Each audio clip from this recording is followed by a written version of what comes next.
अभी YouTube, Insta हर जगह ना मटर की तरह-तरह की रेसिपीज़ वायरल हो रही है। लेकिन मैंने ये एक बहुत ही सिंपल सी रेसिपी बनाई है, जो बनाने में जितनी ज़्यादा आसान है ना, खाने में उससे भी ज़्यादा टेस्टी। ये है मटर के सैंडविच और हाँ, इसमें आपको केवल मटर का टेस्ट आने वाला है एंड ट्रस्ट मी, आप जब ये एक खाओगे ना, तो आप खुद को रोक नहीं पाओगे। आप 2-3 आराम से खा जाओगे। ये इतने ज़्यादा टेस्टी लगते हैं। इसे बनाने के लिए मैंने यहाँ पर कढ़ाई में तेल लिया है, क्योंकि हम सबसे पहले फिलिंग बनाने वाले हैं। अब अगर आपको ऐसा लग रहा है ना कि हम इसमें आलू डाल देंगे या बाकी चीज़ें ऐड करेंगे, तो ऐसा कुछ भी नहीं है। आप रेसिपी देखते जाओ।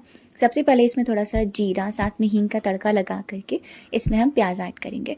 अब अगर आप प्याज़ नहीं खाते हो तो आप प्याज़ को स्किप कर देना। हल्का-सा भुनने के बाद इसमें मैंने आधी छोटी चम्मच अदरक और हरी मिर्च का पेस्ट ऐड किया है। आप चाहो तो लहसुन को भी ऐड कर सकते हो, उससे भी टेस्ट अच्छा आएगा। इन सभी को बढ़िया से भुनेंगे ताकि इनका कच्चापन निकल जाए। इसके बाद मैंने इसमें मटर ऐड कर दिया है। तो मैंने यहाँ पे आधा कप मटर लिया है। आप जिस क्वांटिटी में बना रहे हो उस अकॉर्डिंग लेना।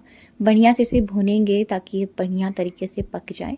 इसी टाइम पे मैंने इसमें नमक ऐड कर दिया है। आप अपने टेस्ट के अकॉर्डिंग ऐड करें और साथ में कुछ थोड़े-थोड़े से मसाले, जैसे थोड़ी-सी हल्दी पाउडर, साथ में बिल्कुल ज़रा-सा जीरा का पाउडर, कश्मीरी लाल मिर्च पाउडर ऐड किया है। ये स्पाइसी नहीं होती है, तो मैंने आधी छोटी चम्मच ऐड कर दी है।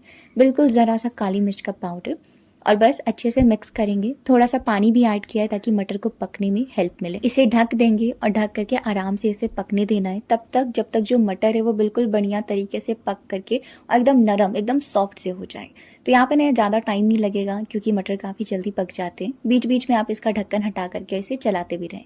एक बार जब मटर बढ़िया तरीके से पक जाए ना, इसके बाद हमें करना है इसे मैश।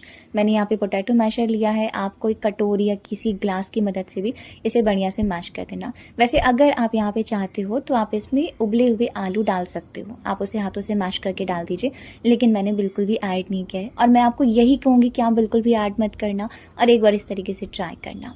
तो यहाँ पे ना बिल्कुल बढ़िया तरीके से मैंने मटर को मैश कर लिया है ताकि खड़े-खड़े दाने ना रहे और बस ये जो हमारी फिलिंग है ना वो तैयार हो चुकी है। वैसे पता है, आप इनके पराठे भी बना सकते हो। तो पराठों पे चलेंगे बाद में, अभी पहले हम अपना सैंडविच तैयार करते हैं।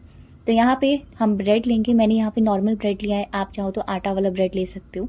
इसके बाद इसमें हम ऐड करेंगे टोमेटो सॉस। आप चाहो तो हरी चटनी भी लगा सकते हो। और इसके बाद जो हमारा अभी स्टफिंग तैयार हुआ है उसे हम इसके अंदर डाल करके अब बढ़िया से फैला देंगे। थोड़ी ज़्यादा ही फिलिंग डालिएगा तो और भी ज़्यादा अच्छा टेस्ट आएगा। इसके बाद मैंने दूसरे वाले ब्रेड स्लाइस पे कुछ भी नहीं लगाया है। आप चाहो तो हरी चटनी लगा देना और बस इसे कवर कर देंगे। इसमें ना आपको एक्स्ट्रा कुछ भी, मतलब कुछ भी ऐड करने की ज़रूरत नहीं है। केवल मटर ना काफ़ी है इस सैंडविच के स्वाद को बढ़ाने के लिए।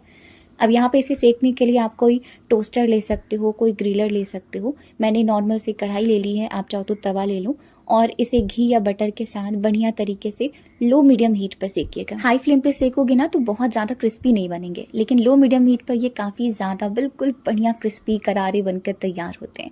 दोनों तरफ से अच्छे से सिक जाए तो अब आप इसे निकाल लो और बस दोनों सैंडविच को मैंने यहाँ पे सेक कर तैयार कर लिया है। आप इसे गर्मा गर्म चाय के साथ इंजॉय करो।